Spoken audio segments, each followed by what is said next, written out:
मजबूरी। रंजन 8वीं क्लास में पढ़ता था।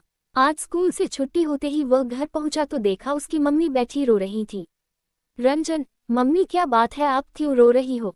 रंजन के पापा गुजरात गए थे बिजनेस करने के लिए, उन्हें 2 साल हो चुके थे। शुरू शुरू में पैसे भिजवाते थे, धीरे धीरे वो भी बंद हो गए, फिर फोन भी आने बंद हो गए। आज सरिता ने फोन किया तो उन्होंने कहा, योगेंद्र जी, मेरा तुम दोनों से कोई मतलब नहीं है। मैंने यही रहने का फैसला किया है। मैं अब कभी वापस नहीं आऊंगा और आज के बाद इस नंबर पर कभी फोन मत करना। ये कहकर उन्होंने फोन काट दिया। सरिता जी इस बात को सुनकर तब से रोया जा रही थी।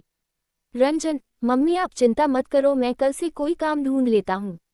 हम अकेले रह लेंगे, हमें किसी की जरूरत नहीं है। पापा के लिए उसके मन में कड़वाहट भर चुकी थी। वह अपनी माँ को सांत्वना देने में लगा था। रंजन की बात सुनकर सरिता जी को अच्छा लगा, लेकिन इतनी छोटी सी उम्र में उसकी पढ़ाई छुड़वाकर काम पर लगा देना यह उन्हें समझ नहीं आ रहा था। सरिता जी, नहीं बेटा, तुझे बहुत मेहनत से पढ़ना होगा, पढ़ लिख कर तुझे कुछ बनना होगा ताकि हम दुनिया का मुकाबला कर सकें। मैं मेहनत करूंगी, बस तू मन लगाकर पढ़ाई कर। रंजन, मम्मी पढ़ाई से जरूरी घर का खर्च चलाना है। आप क्या करोगी? कभी घर से बाहर आप निकली नहीं, आपको कौन काम देगा? मैं काम करूंगा, मैंने सोच लिया है। काम के साथ साथ शाम को पढ़ाई कर लूंगा। अगले दिन से रंजन काम की तलाश में भटकने लगता है। कई दिन भटकने के बाद भी उसे कोई काम नहीं मिलता। इधर सरिता जी भी रंजन के जाने के बाद काम की तलाश शुरू कर देती हैं, लेकिन उन्हें भी कोई काम नहीं मिलता। एक दिन दोपहर के समय रंजन को बहुत भूख लग रही थी। वह सुबह से भूखा था और काम ढूंढ रहा था। तभी वह एक चाय की दुकान के बाहर पहुंच जाता है। रंजन, भैया मुझे एक चाय दे सकते हो, लेकिन मेरे पास पैसे नहीं हैं। बहुत भूख लगी है, मैं शाम तक आपकी दुकान पर काम कर दूंगा। दुकानदार, भूख लगी है तो चाय क्यों पीना चाहता है? रंजन, खाने के पैसे नहीं है, चाय से भूख मर जाएगी। दुकानदार उसे चाय और साथ में पॉफ खाने को देता है। रंजन खाने के बाद दुकानदार के पास पहुंचता है। रंजन, बताइए क्या काम करना है? मैं शाम तक आपका काम करता रहूंगा। दुकानदार, जा बेटा घर जा, हम छोटे बच्चों से काम नहीं करवाते, किसी ने देख लिया तो पुलिस हमें पकड़ लेगी। रंजन, लेकिन मैंने जा आपकी चाय पी है, उसके पैसे कैसे चुकाऊंगा? दुकानदार, जा बेटा, जब पैसे हो दे जाना। रंजन, नहीं, मुझे कुछ न कुछ काम बताइए, मैं कर दूंगा। दुकानदार, अच्छा एक काम कर, बड़े चौराहे पर एक बेकरी है, वहां से मुझे पाव दे, ये ले पैसे और मेरी साइकिल ले जा। रंजन साइकिल और पैसे लेकर बड़े बाजार पहुंच जाता है।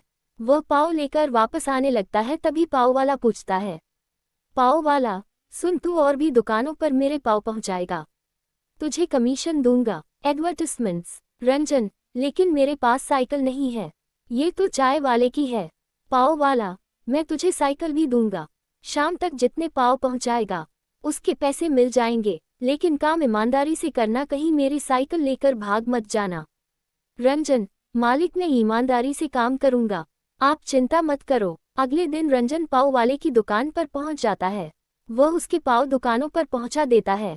शाम को उसे कमीशन के 100 रुपये मिल जाते हैं। घर आकर वह सरिता जी को सारी बात बताता है। दूसरे दिन भी वह मेहनत से काम करता है। शाम को जब वह अपने पैसे लेने पहुंचता है तो पाव वाला उससे कहता है, पाव वाला, सुन बेटा, तेरे काम करने से मेरा बहुत फायदा हो रहा है।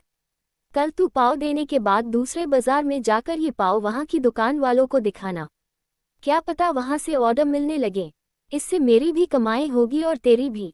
रंजन ऐसा ही करता है। धीरे धीरे उसका काम बढ़ने लगता है। इधर सरिता जी को भी एक घर में खाना बनाने का काम मिल जाता है। दोनों माँ बेटे मेहनत से काम करने लगते हैं। इसी तरह समय बीत जाता है। 8 साल बाद रंजन बहुत पैसा कमाने लगता है। उसने पैसे जोड़कर अपनी पाव की दुकान खोल ली थी। उसकी दुकान पर उसने कई लड़के रख लिए जो पाव बेचने जाते थे। रंजन ने अपनी माँ का काम छुड़वा दिया था। कुछ समय बाद सरिता ने एक अच्छी सी लड़की देखकर रंजन की शादी कर दी। पूरा परिवार खुशी से रह रहा था। एक दिन किसी ने कुंडा खटखटाया। सरिता ने दरवाजा खोला तो देखा सामने उसके पति योगेंद्र जी खड़े थे। सरिता उन्हें पहले तो पहचान नहीं पाई। पुराने से कपड़े पहने, दाढ़ी बड़ी हुई थी, बहुत कमजोर लग रहे थे। सरिता, अब आप क्यों आए हो? योगेंद्र जी फूट फूट कर रोने लगे।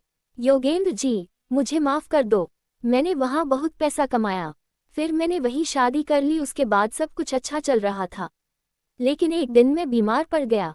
मेरी पत्नी सारा पैसा और जेवर लेकर चली गई। मैं अकेला बीमारी से लड़ता रहा। मेरी हालत ऐसी हो गई, अब न मेरे पास घर है, न खाने को रोटी, न पहनने को कपड़े।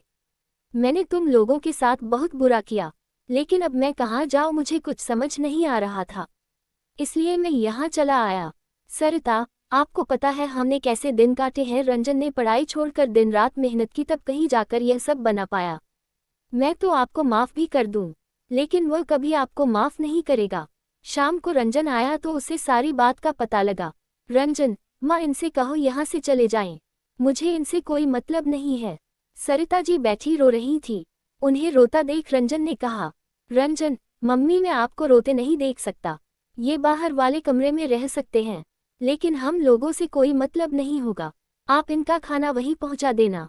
योगेंद्र जी को बाहर के कमरे में ठहरा दिया जाता है, लेकिन घर का कोई सदस्य उनसे बात नहीं करता था। सरिता उन्हें खाना दे आती थी। योगेंद्र जी अपने किए पर पछता रहे थे।